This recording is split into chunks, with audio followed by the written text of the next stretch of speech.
para hablar de la enfermedad hipertensiva del embarazo, ¿sí? Entonces, ya sabemos cuál es la parte de lo que es la clasificación de la hipertensión, ¿verdad?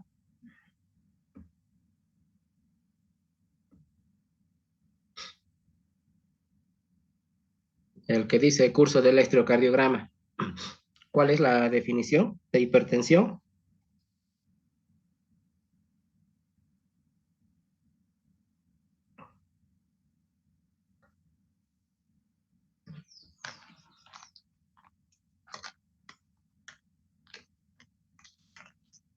Aldana.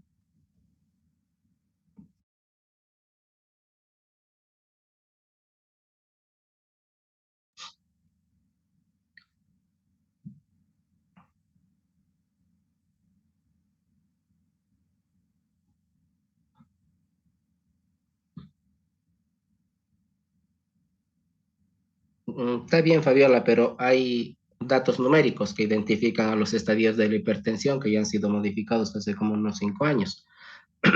¿Cuáles son?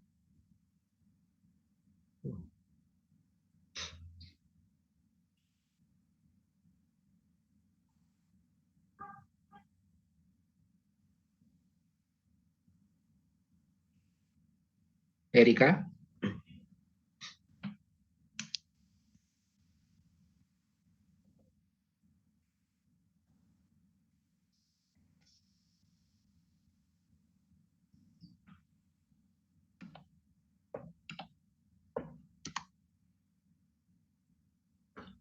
Leticia.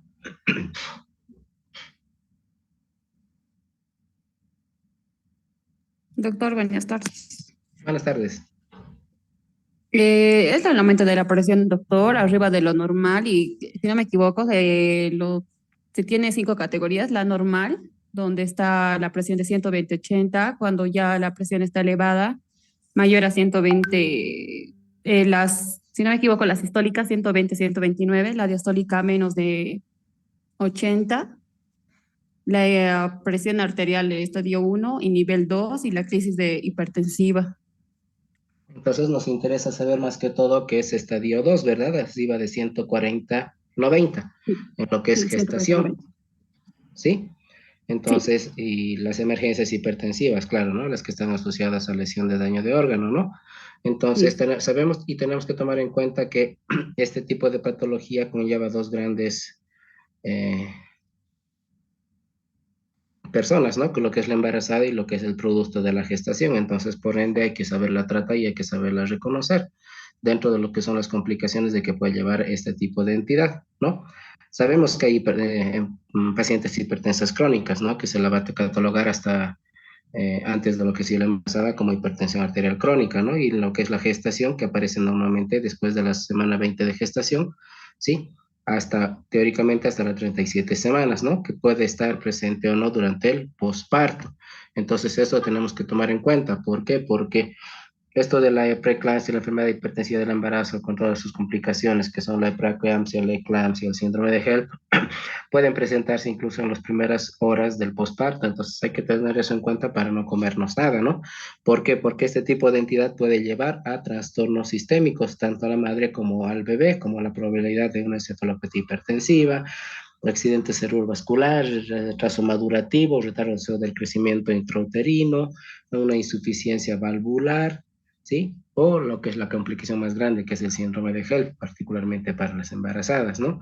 Entonces tenemos que tomar este tipo de entidad muy en cuenta por el hecho que normalmente, y se han dado cuenta los que ya tienen bastante práctica o algo de práctica en los servicios de consulta externa o emergencias, la forma de tomar la presión arterial no es normalmente la adecuada. Entonces, para eso queremos tratar de investigar este tipo de entidad, ¿sí? Entonces, hay varias entidades que pueden hacer un diagnóstico diferencial, ¿no? Como cuáles creen que sean.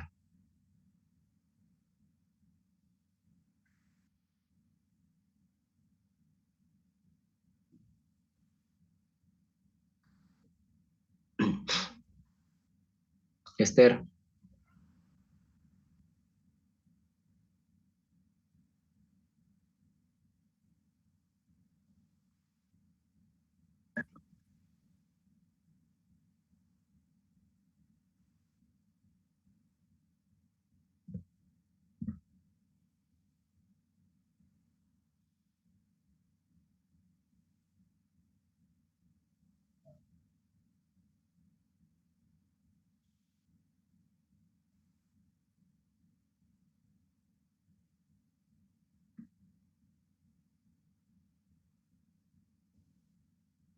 Graciela, ¿con qué diagnósticos diferenciales podríamos hacer de este tipo de entidad?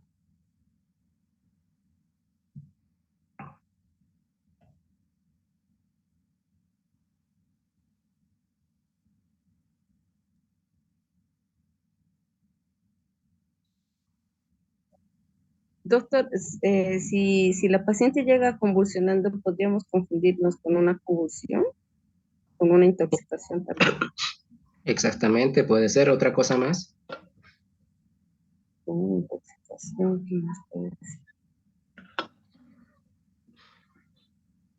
Un evento vascular cerebral, una emergencia hipertensiva, per se, ¿no? Sí. Hagamos algo, por favor. A ver, pongan cámaras.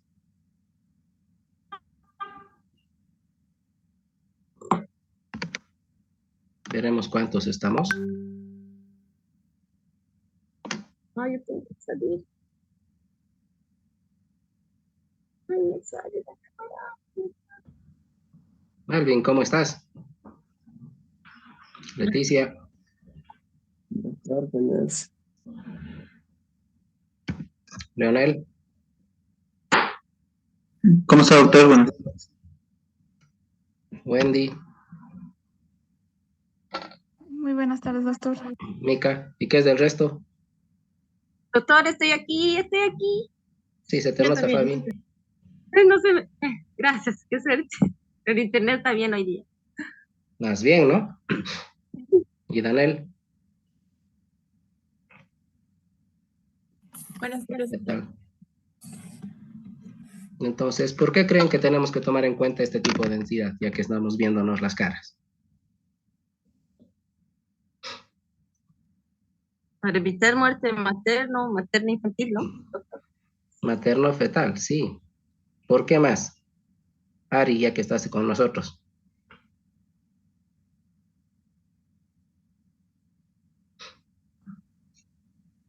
Para Sí. Si hacemos una buena.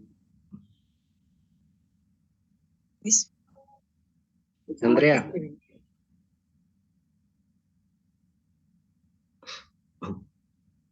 ¿me puede repetir la pregunta, doctor, por favor? ¿por qué es tan importante que entendamos esto de la enfermedad hipertensiva del embarazo?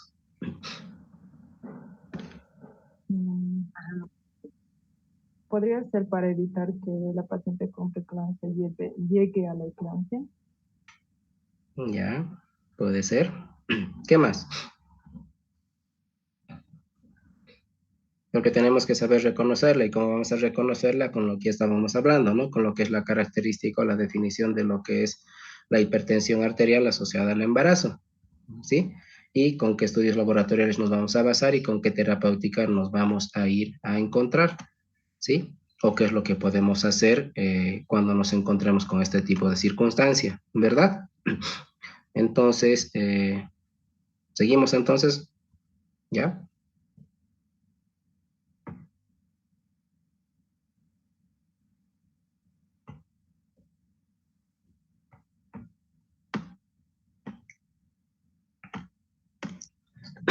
Entonces, ¿por qué hacemos esto? Porque es un trastorno común, uno cada 10 gestaciones, porque tiene efectos deleterios tanto para la madre como para el feto, tiene una alta tasa de mortalidad materna y perinatal, puede predisponer a enfermedades cardiovasculares, hipertensión arterial, síndrome metabólico, ¿sí? Esto de lo que es la preeclampsia y la eclampsia causa casi el 25% de lo que es la mortalidad materna. Y aquí tenemos que tener en cuenta esto, ¿no? Lo que aumenta su incidencia, el aumento de la edad, las madres añosas, la obesidad, la reproducción asistida y la presencia de comorbilidades, particularmente con la diabetes, la hipertensión y la enfermedad renal. ¿Sí? Entonces, lo que ya hablamos y preguntamos hace un momento atrás es esto, ¿no? El diagnóstico, las cifras tensionales por la mayor a 140/90, que sería el estadio 2 de la clasificación de la hipertensión arterial, pero la característica viene a ser después de la 20ª semana de gestación. Entonces, nosotros tenemos que entablar unos objetivos para qué? Para detectar en forma oportuna este tipo de entidad, ofertar un mejor control de la enfermedad hipertensiva y el embarazo, ¿sí? tratar de hacer una detección oportuna de lo que son las complicaciones asociadas a esta patología y mejorar la referencia. ¿Por qué? Porque así como podemos estar en centro, en capital, podemos estar en la periferia y después no vamos a saber qué es lo que tenemos que hacer, ¿no? Entonces, hay un espectro de entidades que vamos a analizarlas el día de hoy, que va desde lo que es la hipertensión arterial crónica asociada al embarazo hasta lo que va a ser la eclampsia como culminación final de este tipo de entidad, ¿sí? ¿Por qué tenemos que tomar en cuenta? Porque es una enfermedad multisistémica, ¿qué es lo que me va a afectar? Todo lo que es el cardiovascular, la circulación materno-fetal, la parte renal, ¿sí? Y puede tener un remanente a nivel encéfalo, entonces por eso se cataloga como enfermedad multisistémica. Y viene de lo que es el daño endotelial, que me va a ayudar a hacer el diagnóstico, ¿sí? Y a entender lo que es la afección a nivel vascular que va a tener este tipo de entidad. Entonces, la parte que vamos a entender es que cuando ya llegamos a esta parte del clímax de esta entidad, tanto la preeclampsia, la eclampsia, el síndrome de HELP, tenemos que entender que parte de lo que es el tratamiento para disminuir la tasa de mortalidad materna y neonatal es la finalización del embarazo. Pero tenemos que tomar en cuenta también la edad gestacional, que va a ser muy importante en la toma de conductas que se va a realizar. ¿Por qué? Porque ya hemos hablado hace un momento atrás acerca de las complicaciones. Tenemos que evitarlas, ¿no? Particularmente si estamos haciendo un reconocimiento de hipertensión a partir de la 10ª semana para que tratar de que no tenga bajo peso al nacer o sean prematuros este tipo de pacientes, ¿no? O caso contrario, en lo que es la madre, el deterioro neurológico o cardiovascular que se pueda presentar.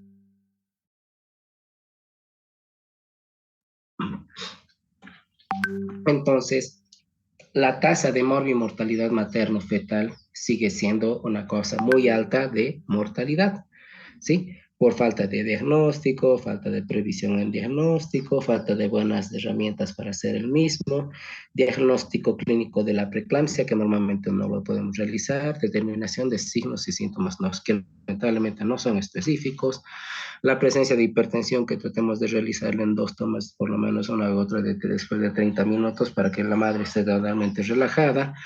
¿Por qué? Porque puede llegar a tener afectación neurológica o las alteraciones laboratoriales que vamos a entender en este tipo de patología, ¿no? Entonces tenemos que tomar en cuenta que la incidencia va a aumentar, lo que hemos hablado, con la reproducción, comorbilidades, la obesidad y las madres añosas, ¿sí? Y puede afectar en bajos a altos porcentajes, siendo los más severos hasta un 25%, ¿no? Entonces, dentro de lo que acabamos de entender, el riesgo de padecer enfermedades cardiovasculares va a aumentar en relación a este tipo de entidad, ¿sí? Entonces, algo de lo que puede llegar a ser su fisiopatología acerca de lo que es la isquemia uteroplacentaria, la inadaptación inmunológica, la toxicidad de las proteínas de muy baja densidad, el aumento de la apoptosis o la necrosis del trofoblasto, ¿no? Ahora se sabe que hay un desequilibrio entre los factores angiogénicos y antiangiogénicos que nos pueden hacer referencia a lo que es la característica de la disminución del volumen de luz o el vasoespasmo que puede presentarse y el aumento crónico de lo que es la hipertensión o el rechazo de lo que es el trofoblasto durante su formación o el aumento de la presión o lo que es la función y irrigación de la placenta. ¿Sí? También sabemos que hay niveles elevados de tirosina quinasa 1, que actúa como un inhibidor del factor de crecimiento endotelial y nos produce la reducción del factor de crecimiento placentario, ¿sí? Entonces, eso nos hace útiles como marcadores laboratoriales para el descarte de lo que es la preeclampsia, ¿sí? Entonces, dentro de lo que es el diagnóstico en este tipo de entidad, vamos a ver parámetros físicos y parámetros bioquímicos, ¿no? Dentro de los físicos, podemos estar hablando de la toma simple de presión arterial o del Doppler de las arterias uterinas con un buen ecógrafo. Y dentro de los parámetros bioquímicos, la proteína plasmática, que tiene una sensibilidad y especificidad alta, ¿no? Pero tenemos que tomarnos en cuenta nosotros solamente con la parte clínica en un servicio de emergencias, porque la parte laboratorial no lo vamos a conocer, ¿no? Entonces, después de mucho tiempo se ha visto que, o se ha estudiado el uso de la aspirineta en pacientes con hipertensión a bajas dosis, que se creía en un principio que podía producir una reducción del desarrollo de la enfermedad asociada a una menor morbimortalidad neonatal. Pero se ha visto que el tratamiento profiláctico con esto no ha causado mayor repercusión en el pronóstico de la enfermedad. ¿sí?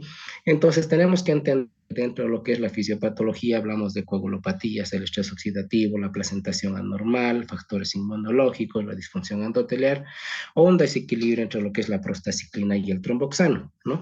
Entonces se ha visto que es mucho más relevante el hecho de la placentación anormal, donde hay, teóricamente, en un principio se produce una invasión del trofoblasto de la túnica de las arterias espirales, y esto va a producir una disminución de lo que es la resistencia con un mayor diámetro de los capilares, que es lo que se puede ver en el dibujo de la izquierda, ¿sí?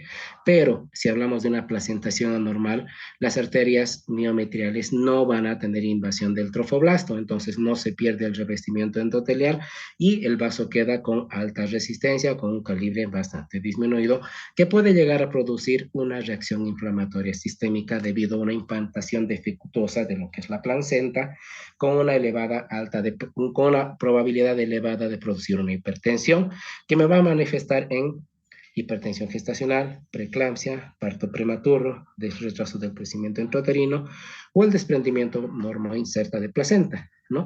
Entonces, dentro de los factores inmunológicos, sí, más que todo es la respuesta contra el trofoblasto. ¿Por qué? Porque hay una ausencia de anticuerpos bloqueadores o una reacción inmunitaria referida a los neutrófilos o linfocitos T, que la característica va a ser que nos van a producir un aumento en lo que son los radicales libres y en la sobreproducción de citoquinas inflamatorias, como es el factor de necrosis tumoral y las interleucinas 2, que se ha podido ver en estudios. O el hecho de la disfunción endotelial, que va a producir una alteración en lo que es el equilibrio del tono vascular, con un efecto vasoconstrictor por lo que es la endotelina y el tromboxano, o un efecto vasodilatador con lo que es el óxido nítrico y la prostaciclina, ¿no? Entonces vemos que este equilibrio del tono, este desequilibrio que vamos a tener entre el tono vascular nos va a provenir en lo que es la coagulación intravascular diseminada, y esto va a tener un efecto pro y anticoagulante. Entonces todo desequilibrio de lo que es entre el endotelio, el óxido nítrico, prostaciclina y tromboxano, nos va a producir estadios de hipoxemia con aumento de lo que es la endotelina y la lisis del endotelio. Entonces esto nos va a producir aumento de la permeabilidad con presencia de edema y proteinuria, ¿no? Entonces también se nos va a producir un desequilibrio entre lo que es la prostaciclina y tromboxano, que me va a generar un vasoespasmo, me va a generar agregación plaquetaria y me va a activar el sistema de coagulación, que es la característica de lo que es la coagulación intravascular diseminada, ¿no? Entonces, diferente a esto, como respuesta vamos a tener mayor estrés y mayor producción de radicales libres, y esto me va a producir la activación de la cascada de coagulación por disminución de la antitrombina. Entonces, en este contexto, ¿sí?, vamos a tener una enfermedad procoagulante, y en contexto de la alteración del endotelio, ¿sí?, una interacción de las plaquetas y una trombocitopenia, que es la característica de la preeclampsia, que es el síndrome de HELP, ¿sí? Entonces, lo que les estábamos mencionando hace un momento atrás, vamos a hablar de lo que es las características de lo que son las definiciones, ¿no? La hipertensión es una hipertensión que se presenta después de la 20ª semana de gestación, pero que no tiene proteinuria. La preeclampsia, que va a ser la hipertensión arterial con mayor o una toma de presión arterial mayor a 140/90, con una proteinuria mayor a 300 miligramos por decilitro en 24 horas, o una creatinina sérica mayor a 30 miligramos milimoles, en contexto de un embarazo de 20 semanas o hasta las 2 semanas posparto, como preeclampsia. La eclampsia va a ser la complicación más relevante de la preeclampsia severa, con la presencia de síntomas neurológicos, como es las convulsiones, la hiperreflexia, la cefalea, la presencia de esfotopsias, escotomas, ceguera, con una consecuencia de una enfermedad cerebrovascular, un edema agudo de pulmón o un desprendimiento de placenta normoinserta, ¿sí? La hipertensión arterial crónica, que es la hipertensión por encima de los 140/90, según la clasificación del AGE en estadio 2, ¿sí?, antes del embarazo o antes de la 20ª semana de gestación hasta la 6ª semana de posparto, que puede o no puede estar asociada a una proteinuria. Y la hipertensión crónica más preeclampsia sobreagregada, más que todo el desarrollo de eclampsia en una paciente con hipertensión crónica ya de base, ¿no? Otro, lo que es la hipertensión durante la gestación, que es la presencia de la presión arterial sistémica mayor a 140, una diastólica mayor a 20, con 2 tomas separadas por lo menos de 4 horas en el mismo brazo, ¿sí? Entonces tenemos que tomar en cuenta, así como mencionaba su compañera, el hecho de las crisis mayor a 160, 110, que me va a generar lo que puede ser la preeclampsia severa o la eclampsia. ¿no? Entonces, para tener idea de lo que es el diagnóstico, tendremos que hablar qué es lo que es la proteinuria, que va a ser la presencia de proteínas en mayor o menor rango a nivel de la orina, pero en ausencia de un foco infeccioso o de contaminación, ¿no? Entonces, vamos a hacer una medición de una proteína al azar o una proteína de 24 horas que va a ser mayor a 300 miligramos por decilitro en 24 horas, ¿no? O el hecho de tener más de 2 cruces en una tira reactiva en orina. ¿Sí? Entonces, si yo voy a tener una proteinuria al azar positiva, entonces sí o sí voy a tener que pedir mi orina de 24 horas para comprobar mi nivel de creatinina o la proteína cualitativa, que va a ser mayor a 1, ¿no? Entonces, tendremos que hacer un test de tira reactiva, ¿sí? Para tratar de comprobar siempre el cociente de proteína creatinina en una orina de 24 horas, ¿sí? Como sabemos, este es un contexto de lo que es el proceso inflamatorio, entonces no se monitoriza la proteinuria, solamente nos sirve para hacer el diagnóstico, ¿no? Pero se ha visto en algunas oportunidades el hecho de lo que es este tipo de entidad que puede o no puede estar acompañado de una proteinuria sin hipertensión, ¿no? Entonces hay una probabilidad de una afectación o la presencia de que no tenga proteinuria o haya una proteinuria sin hipertensión hasta un 50%, ¿no? Entonces, esto nos va a ayudar a lo que es la clasificación, la hipertensión previa a la gestación, la hipertensión crónica, la hipertensión gestacional, ¿sí? La hipertensión previa a la gestación es la hipertensión dentro de las primeras 20 semanas de gestación y se la puede asumir como una hipertensión arterial crónica que no ha sido diagnosticada previamente. ¿Sí? Ahora, la hipertensión arterial crónica es la hipertensión presente antes de la gestación, perdón, o es diagnosticada antes de la 20ª semana de gestación, que puede ser primaria o puede ser secundaria. Y la hipertensión gestacional, que va a ser la hipertensión después de las 20 semanas, que no está asociada a proteinuria ni otro signo de preeclampsia, ¿no? La preeclampsia sobreañadida hipertensión, que va a ser el empeoramiento brusco de la hipertensión, acompañada de lo que es proteinuria o signos y síntomas de afectación multiorgánica, como hemos hablado, ¿no? La parte neurológica, la función renal, la función hepática, por ejemplo. La eclampsia, que va a ser el acápite máximo de lo que es la complicación de esta enfermedad en relación a la afectación neurológica que va a tener con la presencia de convulsiones. ¿Sí? O el síndrome de Hell, que es la forma más grave de lo que es esta entidad también, que se define por anemia hemolítica, enzimas hepáticas aumentadas, una plaquetopenia, una elevación de las transaminasas más del doble de lo que es los valores normales, acompañado de una trombocitopenia, y en el contexto de la anemia hemolítica por hemólisis tendremos una esquistocitosis o una LDH mayor a 600 unidades por litro en contexto de la lesión hepática que se puede presentar. Y la preeclampsia en contexto de lo que es después de la 20ª semana de gestación asociada a la hipertensión arterial, acompañado de proteinuria o disfunción orgánica materna o disfunción uteroplacentaria. Entonces ya veremos dentro de la disfunción orgánica materna los criterios de gravedad, o dentro de lo que es la disfunción uteroplacentaria, el índice de pulsabilidad Doppler o el aumento de las resistencias vasculares en las arterias de la placenta, ¿no? Entonces, tendremos que tratar de reconocer los signos y síntomas de la disfunción orgánica materna, ¿no? Como son las alteraciones neurológicas, que pueden ser visuales, el estupor, la cefalea, la convulsión, la epigastralgia como parte de la congestión hepática o el dolor en hipocondrio derecho, la oliguria, que puede ser la presencia de 30 a 35 mililitros hora, menos de 500 mililitros en 24 horas, motivo por el cual hay que controlar y monitorizar este parámetro, o los analíticos, ¿no? Como es una insuficiencia renal con una creatinina mayor a 90 micromoles por litro o mayor a 1 miligramo por decilitro, la elevación de las transaminasas pero más del doble de lo normal, la trombocitopenia menos de 1000 por microgramo por litro, la presencia de hemólisis perdón, con una LDH aumentada o aumento de bilirrubinas o disminución de la lactoglobina, o la conjugación intravascular diseminada en el contexto del aumento del dedímero o la disminución del fibrinógeno, ¿no? Entonces, dentro de lo que es la función que tenemos en el diagnóstico, que nos encontramos con algunas cosas más, como es la hipertensión de bata, que es la hipertensión en la consulta, estrés que vamos a tener en cuenta, la hipertensión transitoria, que es la detección de solo una cifra de hipertensión y después de 4 a 3 horas una toma de control que está en parámetros normales, o una hipertensión enmascarada, que es más que todo que se refiere a mantener los límites normales dentro de la consulta, ¿no?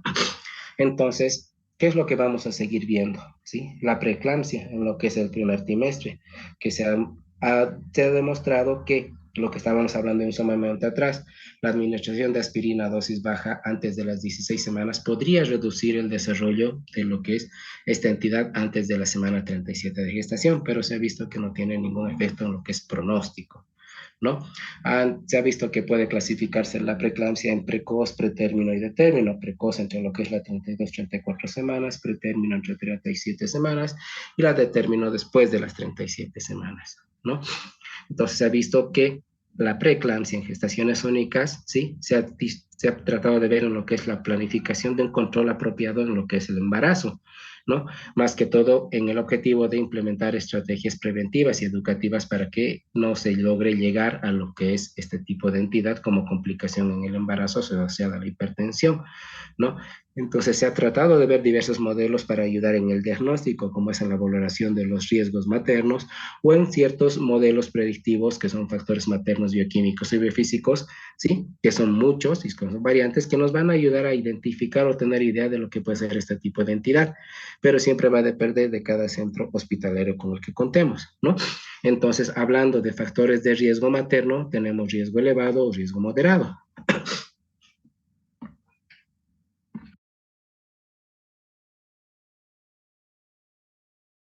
Entonces, la de riesgo elevado, ¿sí? Habla de trastorno hipertensivo en gestaciones anteriores, patología renal previa, un lupus eritematoso sistémico, un síndrome antifosfolipídico, la diabetes mellitus, la hipertensión arterial crónica, o un riesgo moderado, que es la primigesta, la edad materna mayor a 40, como hemos hablado, las mujeres añosas, un periodo intergenésico de más de 10 años que vería una primigesta funcional, un índice de masa corporal de más de 35 kilogramos metro cuadrado, una historia familiar de preeclampsia o la gestación múltiple. Entonces se ha visto que las mujeres de alto riesgo pueden tener un factor de riesgo elevado o dos factores de riesgo moderado, un factor de riesgo elevado, perdón, o dos factores de riesgo moderado. Entonces es una tabla que nos puede ayudar a identificar la mujer con alta probabilidad de desarrollar hipertensión durante el embarazo o una preeclampsia, ¿no? Entonces tomamos en cuenta algunos también factores, lo que hemos hablado hace un momento atrás, como es la presión arterial, el índice de pulsabilidad de las arterias uterinas, los marcadores bioquímicos como es la proteína A plasmática o el factor de crecimiento plaquetario, que nos ayuda en lo que es un algoritmo para desarrollar, para ver la probabilidad de preeclampsia, ¿sí? Como vemos en la gráfica, hay historia materna, el índice de pulsabilidad de las arterias uterinas, la presión arterial media, la relación de la presión arterial media y el índice de pulsabilidad de las arterias uterinas, que nos van a ayudar a tener una idea en lo que es una preeclampsia de menos de 34, 37 o una preeclampsia global, según la relación y el porcentaje que nosotros podamos tener, ¿no? Entonces ya hemos hablado de lo que puede ser la etiopatogenia, de lo que es la preeclampsia y la probabilidad de poder prevenirla, ¿sí?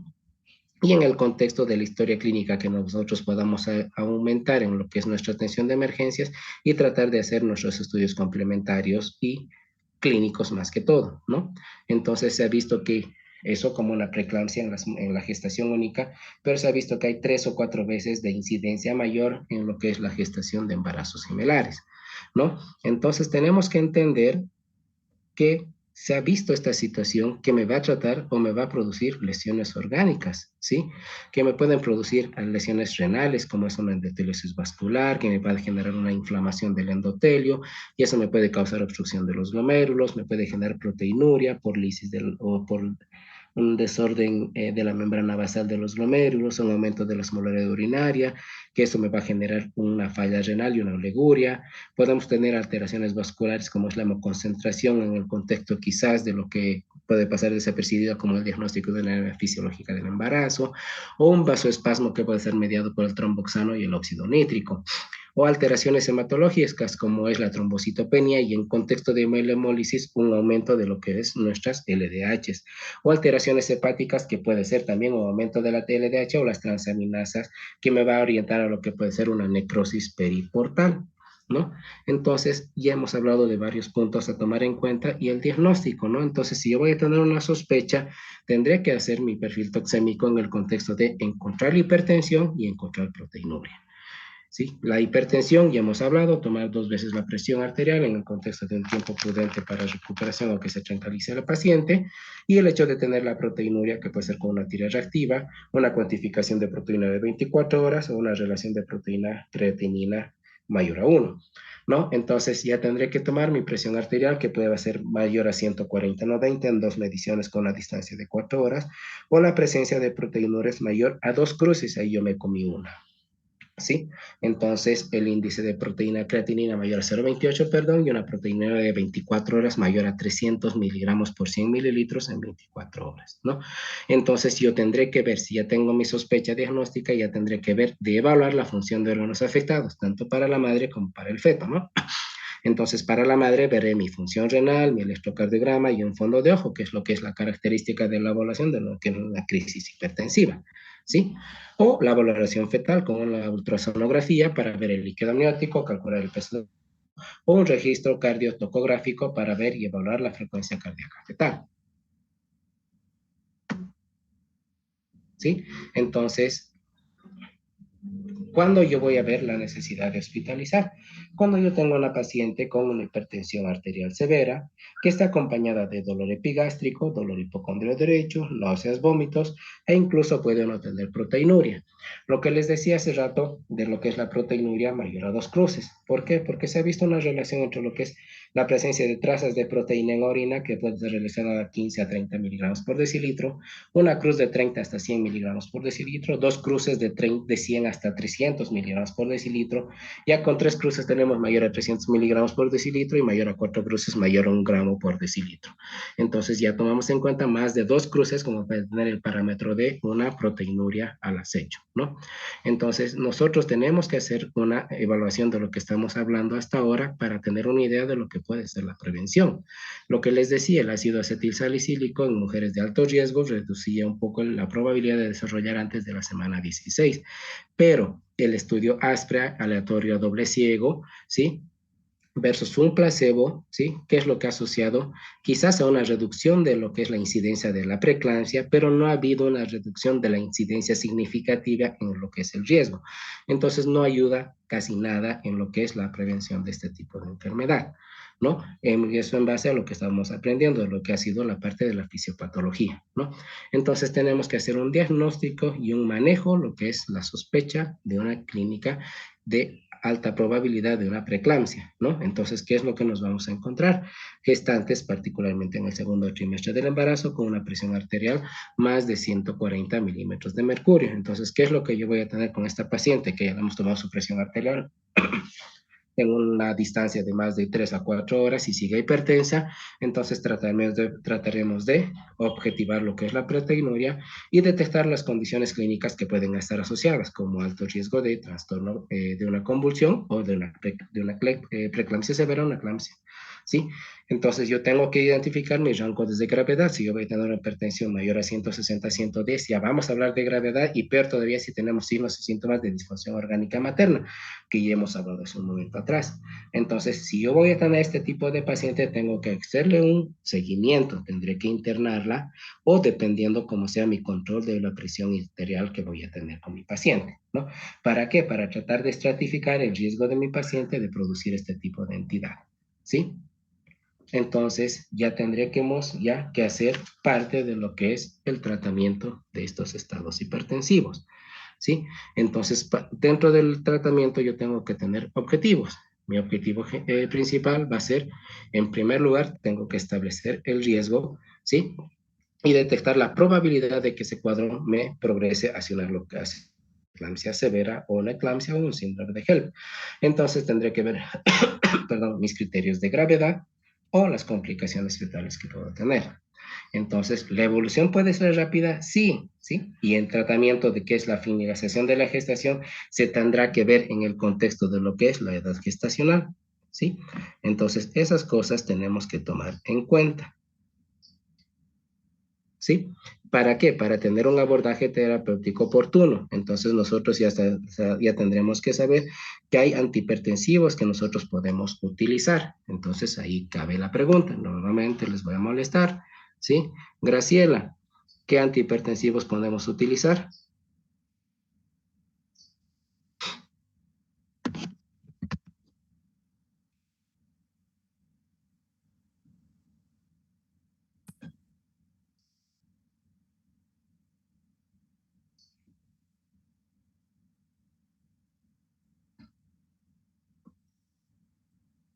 ¿Y Daniel? Doctor, en segundo nivel se utiliza gluconato de calcio, ¿verdad? Podemos utilizarlo, ¿sí? Pero antihipertensivos. Como antihipertensivo. Hidralacina, ¿Qué más? hidralacina, nifedipino. ¿Y qué más? Metildopa. La metildopa, ¿sí? Ah, ¿Y cuáles tendríamos que tratar de evitar? furosemida, ¿no?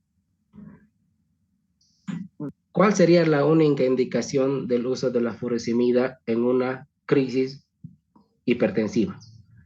Ya descontemos que está embarazada o no está embarazada, igual la respuesta sigue siendo la misma.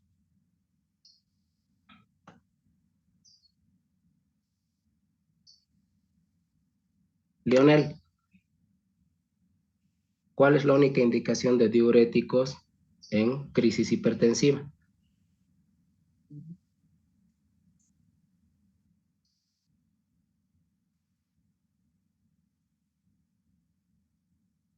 Doctor. ¿Perdón? Anuria. Una falla renal.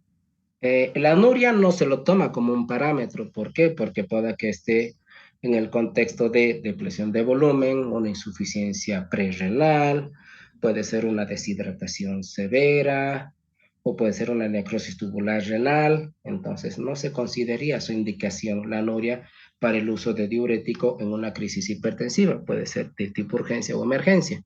¿Sí? ¿Cuál sería la única indicación? Cristian.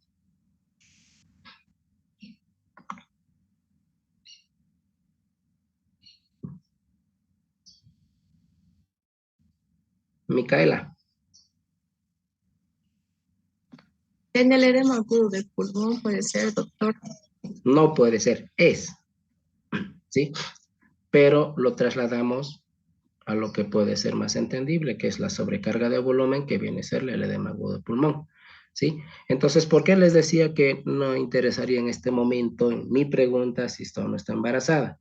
Si tienen una paciente, Melvin, si tienes una paciente de 65 años con una presión arterial de 150, 110, con una focalización, ¿qué es lo que tienes que hacer? ¿Qué diagnóstico tendría esa paciente? 110. ¿Y cuánto le dio, doctor? 150, 110, asociada y la ves, te la traen de la casa porque está focalizada, tiene una disartria y tiene una paresia braquiocoral del lado derecho. ¿Cuál es el diagnóstico? Dice una persona de la tercera edad, ¿no? Sí. Una hipertensión crónica por la edad, ¿no? No. Micaela. Doc, ¿me podría repetir la pregunta, por favor? Tienes una paciente de la tercera edad, no vamos a decir cuánto, ¿ya? Con 150, 110 y está focalizada como la paresia braquicoral derecha y está disártrica. ¿Qué diagnóstico tiene? Una ACV puede ser. No, la consecuencia puede llegar a ser un ACV, lo más de seguro es que sea hemorrágico, puede ser isquémico, pero Sí. ese no es el diagnóstico.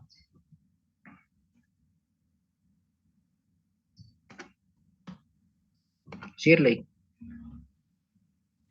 Podría ser, doctor, una emergencia hipertensiva, ya que a veces no necesariamente es el valor de la presión arterial, sino el daño a órgano diana. Entonces, ¿en qué? Está bien, ¿en qué se diferencia la hipertensión con una crisis de tipo urgencia y una crisis de tipo emergencia? El daño a órgano blanco. Ya, entonces, vamos bien. Entonces, estaríamos hablando de esa paciente que tiene una crisis hipertensiva de tipo emergencia, ¿sí? Entonces, ¿qué es lo que harían con esa paciente, Leonel?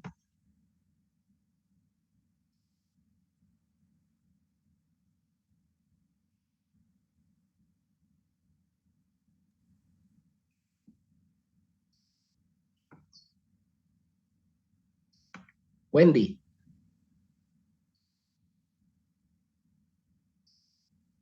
La administración de hipertensivo como nitro. Ya, ¿le bajas la presión?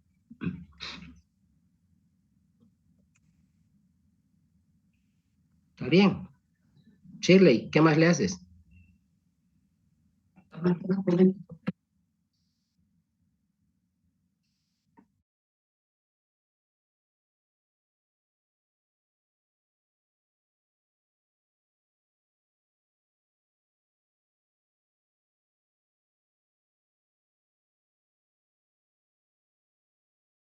Nora. ¿Se le pone oxígeno, doctor?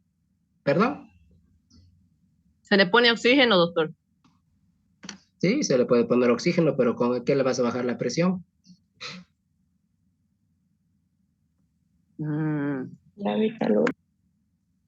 Con nifedipino, no. Puedes utilizar la betalol. ¿Cuál es la parte buena de la betalol? Que puedes titularlo, puedes, en contexto de administración en bolos o infusión en continua, ¿sí? Eso es titular, tratar de encontrar la dosis terapéutica, ¿sí? ¿Y cuánto le vas a bajar de presión arterial? Mica o Ari.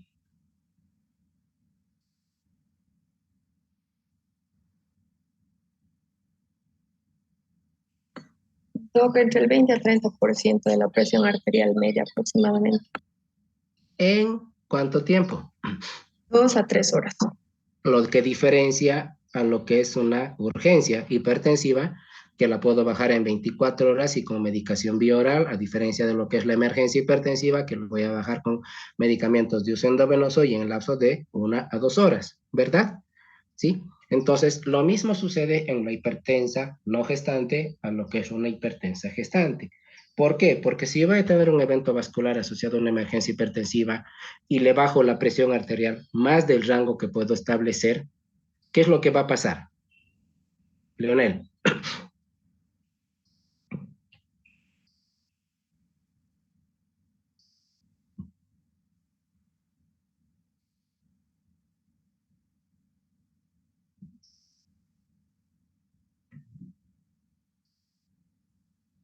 Leonel.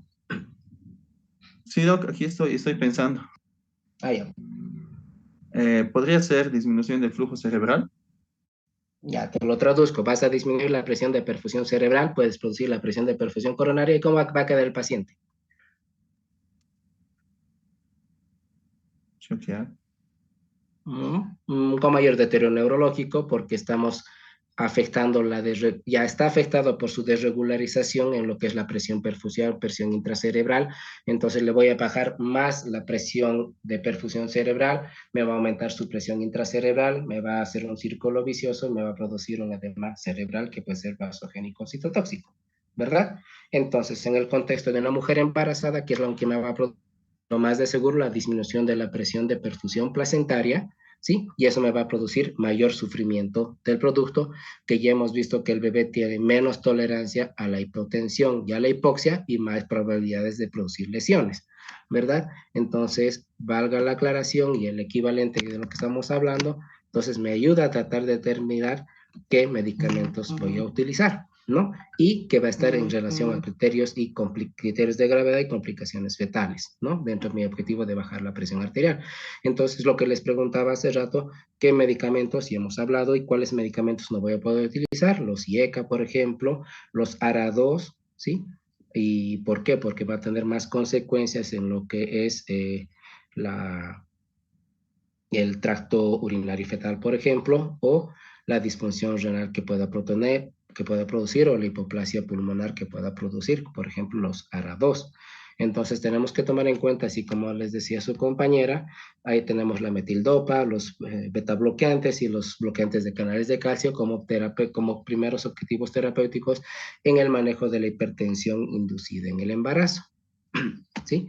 Entonces, hablamos de la preeclampsia, pero que esta no tenga criterios de gravedad.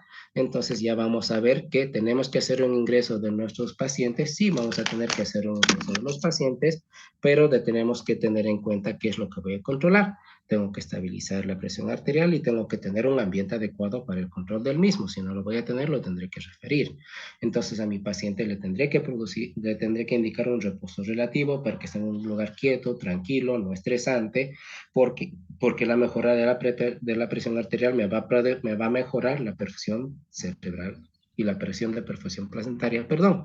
¿Sí? Entonces, solamente el reposo se ha visto que tiene un nivel de evidencia bajo y una recomendación, ¿sí?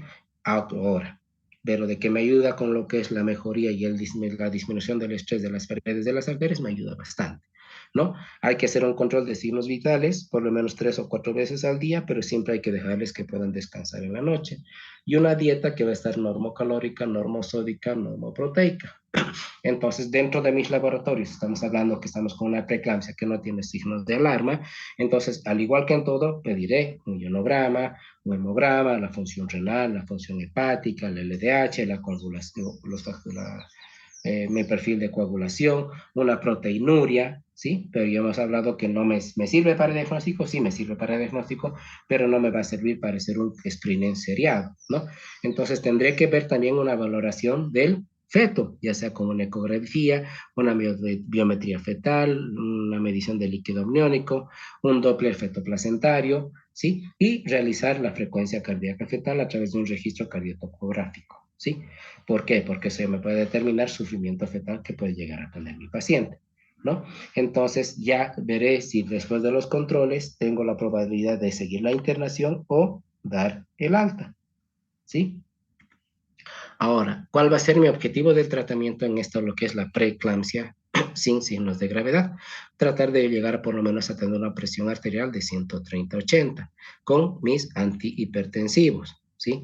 Tratar de mantenerlo con 140, 145 a 90, 95 tiene un nivel bajo de evidencia y una recomendación muy débil. Entonces, el objetivo va a tratar de ser el manejo por vía oral de este tipo de entidad, ¿sí?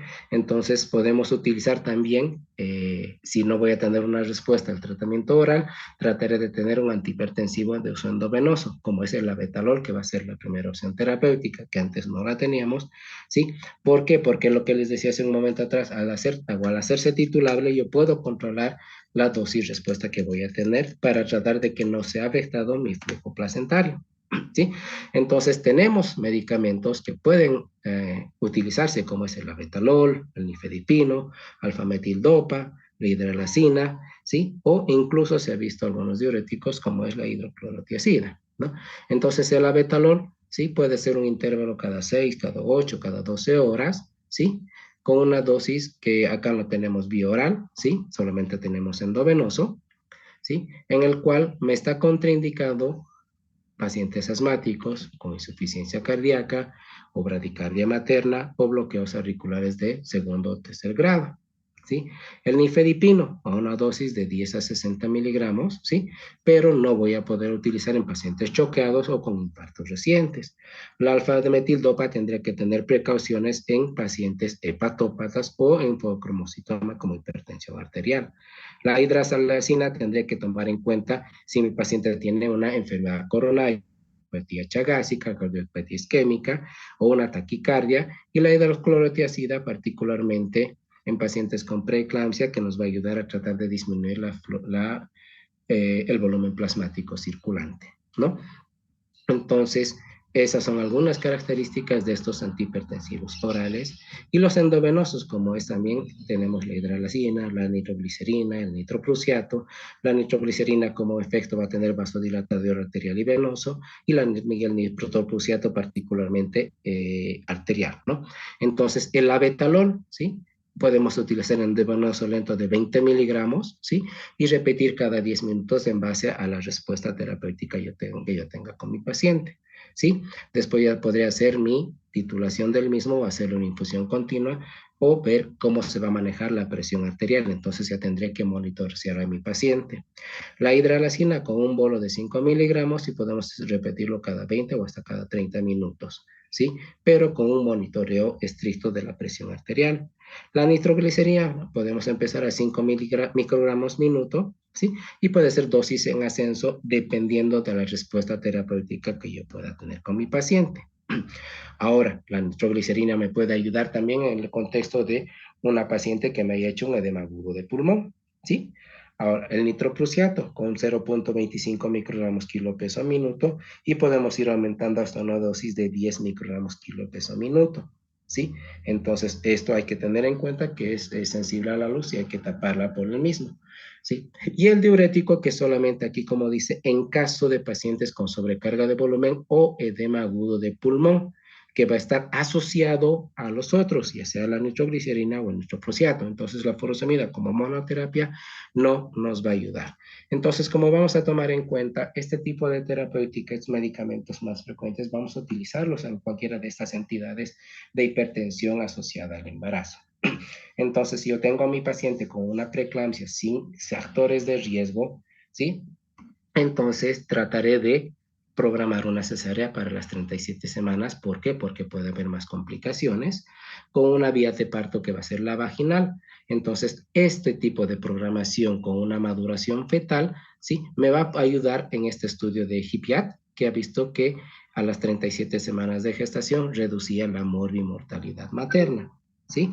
Entonces, dentro de lo que es el parto, ya veremos la característica de lo que es los líquidos restringidos, la inducción con prostaglandinas o oxitocina para disminuir el tiempo de expulsión, por ejemplo, el hecho de una anestesia epidural que me puede ayudar en contexto de la hipertensión arterial que va a tener mi paciente, o la monitorización de la frecuencia cardíaca fetal, porque puede tener efectos deleterios.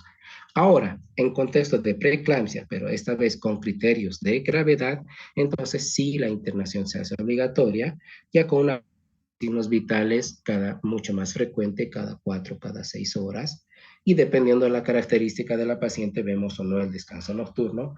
Con un control estricto de una diuresis horaria, entonces ya tendría que hacer mi paciente con una sonda vesical y un balance hídrico cada 24 horas, con un control de peso diario, y aquí también podemos inducir la maduración pulmonar. Entonces, si ya tiene criterios de gravedad, tendré que tener mis controles de laboratorio, con hemograma, la función hepática, la función renal, las pruebas de coagulación, la LDH que puede estar aumentada, ya hemos hablado en contexto de hemólisis o de falla hepática, y una proteinuria, ¿no? Entonces, ya tendré que hacer en mi paciente mi control y monitoreo fetal, ¿sí? Ya sea con una ultrasonografía, líquido amniótico, doble efecto placentario, la monitorización cardiotocográfica de la frecuencia cardíaca fetal, ¿sí? Que me puede ayudar incluso en lo que es el sufrimiento fetal agudo, y tendría que hacer la maduración fetal con corticoides, ¿no? Que se ha visto que tiene un nivel de evidencia alto y una recomendación muy fuerte, ¿no? Entonces, incluso para las madres se podría llegar a hacer una profilaxis antitrombótica con heparina de bajo peso molecular.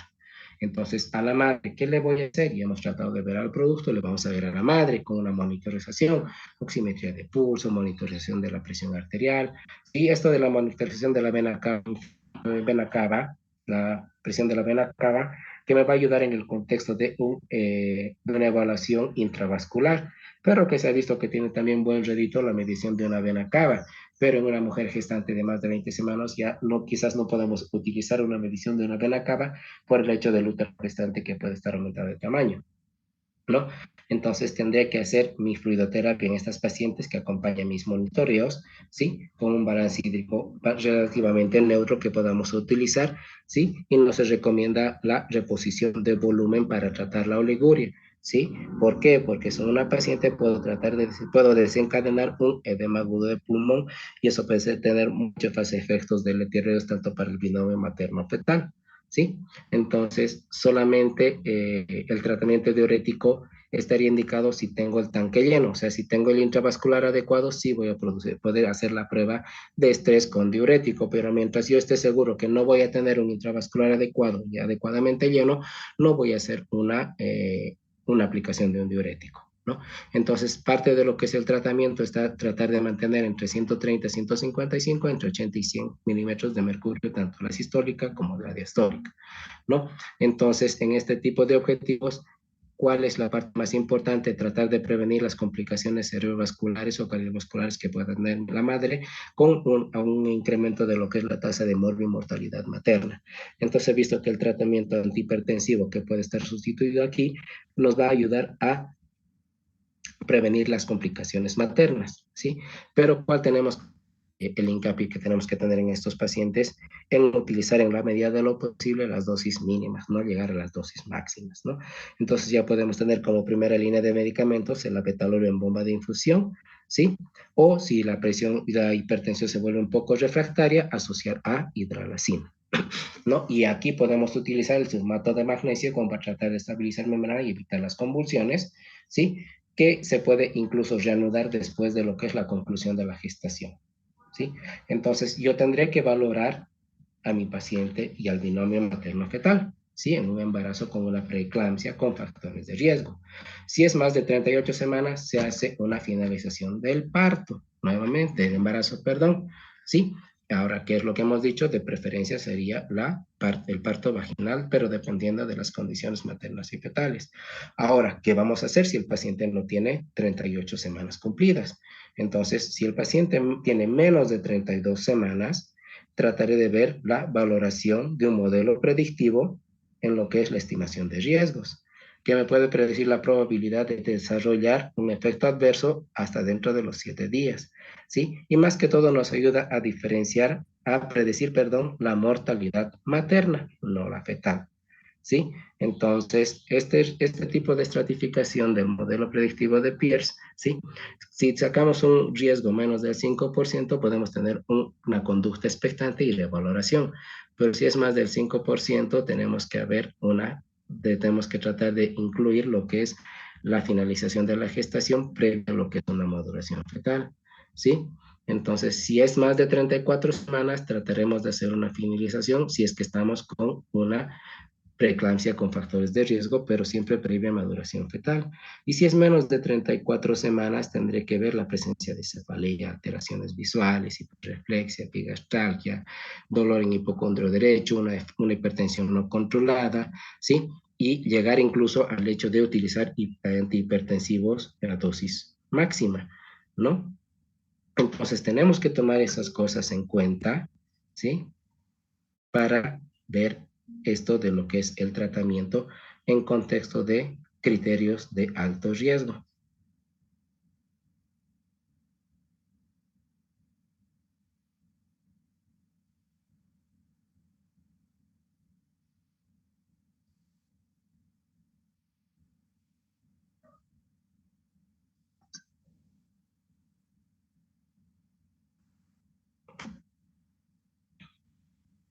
Entonces ya podremos hacer una asistencia a lo que es el parto y el puerperio en el contexto de un monitoreo continuo, ¿sí?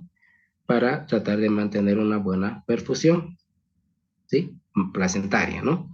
El control del trabajo de parto, realizar pruebas cruzadas, particularmente si proviene a menos de 10, ¿sí? Control durante el trabajo de parto, mantener los controles maternos, la inducción de prostaglandinas o oxitocina como métodos mecánicos como para tratar de ayudar o disminuir el periodo expulsivo, la anestesia epidural que hemos dicho que nos puede ayudar a disminuir la presión arterial y nos facilita en el caso de intervención si fuera necesario, o el hecho de mantener un sulfato de magnesio a lo que es las dosis terapéuticas, ¿no? Entonces, en el control postparto hablaremos del propio inmediato con el uso de oxitóxicos para tratar de evitar el riesgo por hemorragia, mantener el control de la presión arterial, un ritmo diurético, un balance hídrico, la monitorización de oxígeno, la frecuencia respiratoria y el control de síntomas y reflejos patelares por la administración de sulfato de magnesio, ¿no? Entonces, tendré que hacer un control laboratorial dentro de lo que son las 12 horas para ver si voy a seguir también con el sulfato de magnesio en el contexto de los laboratorios que yo puedo utilizar, ¿no? Y no nos olvidemos que dentro de lo que es la cesárea o el parto, el control del dolor es muy importante para evitar una hipertensión reactiva a lo que puede ser el dolor y la profilaxis con heparinas de bajo peso molecular, ¿no? Entonces, dentro de lo que es el tratamiento del puerperio, que teóricamente ya pasó la fase crítica, ya puede utilizar, ¿sí? Los antihipertensivos clásicos, incluso IECAS, ¿sí? En pacientes con cardiopatía o diabéticas tipo 1, por ejemplo, o la asociación con enalapril nifedipina. ¿Por qué? Porque ya hemos dicho que tendría mucho más efectos deleterios para el feto, pero como el producto ya ha sido evacuado, podríamos utilizarlo incluso, ¿no? El abetalol, los beta bloqueantes son los de segunda línea, que pueden ser en combinación con los anteriores, o el uso de diuréticos, más que todo en lo que es la sobrecarga de volumen que pueda tener en una miocardiopatía dilatada del periparto, pero siempre tratamos de evitar el uso de diuréticos durante la lactancia y después ver la necesidad o no de dar un alta a domicilio, ¿no? Entonces, el contexto de la eclampsia, que es la aparición de las convulsiones después de las 20 semanas de gestación, en una paciente que no tenga antecedentes. ¿Por qué? Porque si puede ser con una paciente con antecedentes, quizás ya podríamos estar pensando en eventos vasculares cerebrales más que una hipertensión asociada al embarazo, ¿no? Entonces, la eclampsia se puede presentar antes del parto, durante el parto y después del parto, ¿sí? Dentro de la primera semana es donde más se ha observado la eclampsia. Entonces, tenemos que tomar en cuenta, y eso hay que fijarlo en nuestra cabeza, el hecho de hacer un monitoreo de la presión arterial desde lo que ingresa la paciente hasta lo que va a salir la paciente, ¿no? Los factores de riesgo que voy a tener, ausencias de tratamiento o un mal apego a lo que es el tratamiento durante una paciente, ya sea con eclampsia, con preeclampsia, perdón, asociado o no asociado a factores de riesgo. Entonces, ¿yo qué voy a ver con mi paciente antes de que pueda haber llegado una convulsión? ¿Sí? La hipertensión se ha visto en más del 75% de los casos, la cefalea más del 66% de los casos, las alteraciones visuales, que quizás no sea mucho, un 27%, en fotofobia, diplopía, ceguera, presencia de escotomas, o la epigastralgia que puede o no puede estar asociado a náuseas y vómitos en un 25%. Entonces, después de todo esto nos va a producir una leucoencefalopatía por la presencia de un edema vasogénico en el contexto de presencia de convulsiones, que va a ser similar a la encefalopatía hipertensiva, o sea que mientras mi paciente siga con hipertensión, va a tener sintomatología neurológica, va a bajar la presión y no va a tener dicha sintomatología. Esa es la característica de la encefalopatía hipertensiva, ¿no? Más que todo que va a estar mediado por factores del endotelio. Entonces, todo paciente con eclampsia se va a internar, ¿sí? Y se considera una emergencia obstétrica en el contexto de que necesitamos estabilizar a la madre. Entonces, ahí ya tenemos el protocolo de lo que se ve en trauma, de lo que es en emergencias, el ABCDE. Hacer una reevaluación continua, no nos olvidemos que todo es dinámico, tener un acceso de la vía aérea, un acceso vascular permeable y poner a la paciente en decúbito lateral izquierdo. Y si la paciente ya entra en paro, entonces solamente hacemos una lateralización del útero hacia la izquierda. ¿Ponemos oxígeno? Sí. ¿Por qué? Porque tratamos de mantener una oxigenación adecuada. Un monitoreo de la presión arterial, frecuencia cardíaca, electrocardiograma, oximetría de pulso, sonda vesical y una topografía del feto para tratar de ver la frecuencia cardíaca fetal y tratar de interpretar si puede o no estar asociado un sufrimiento fetal acorde a la hipertensión y el sufrimiento por la convulsión, ¿no? Entonces, dentro de lo que es la analítica, veremos hemograma, función hepática, función renal y un ionograma, el cociente proteína creatinina más de 0,28, ya hemos hablado que es consecuente con la eclampsia, la coagulación y las pruebas cruzadas en el contexto de que pueda necesitar transfusiones mi paciente, ¿no? Entonces, el hecho de ya tener una paciente con eclampsia, ¿qué es lo que me va a ayudar a entender? Que voy a necesitar un tratamiento multidisciplinario. Entonces, el tratamiento multidisciplinario va a ser con enfermería, anestesia, obstetra y un cirujano, ¿no? Un segundito.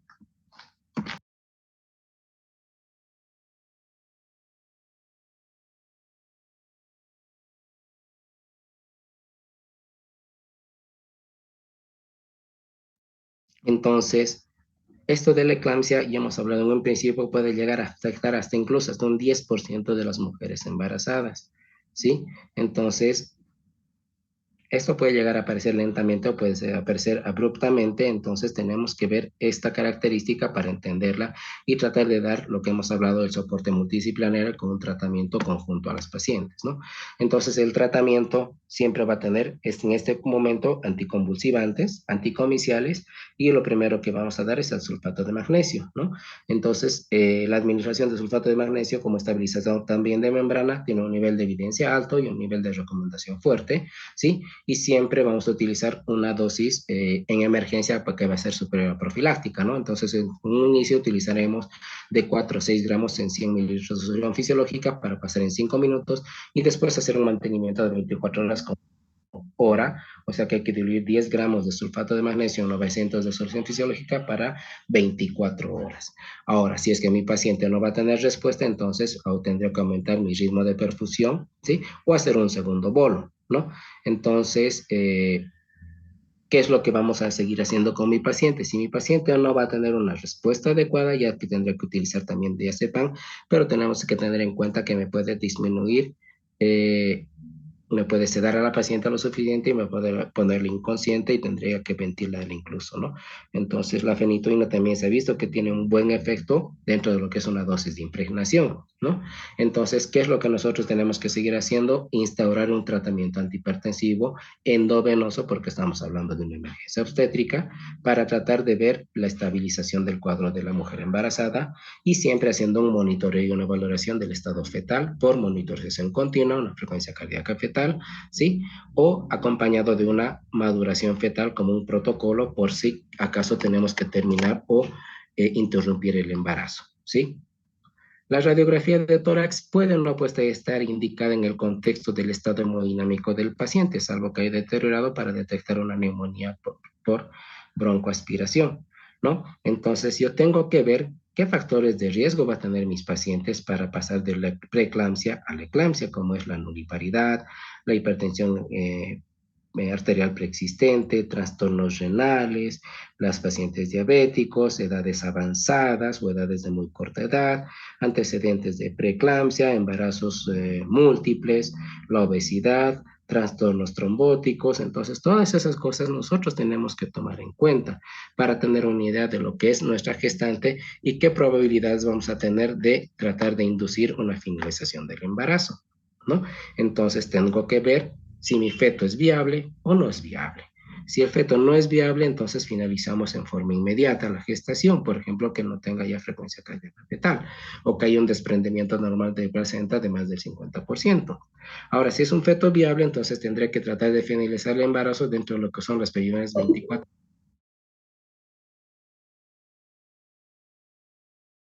Recording stopped.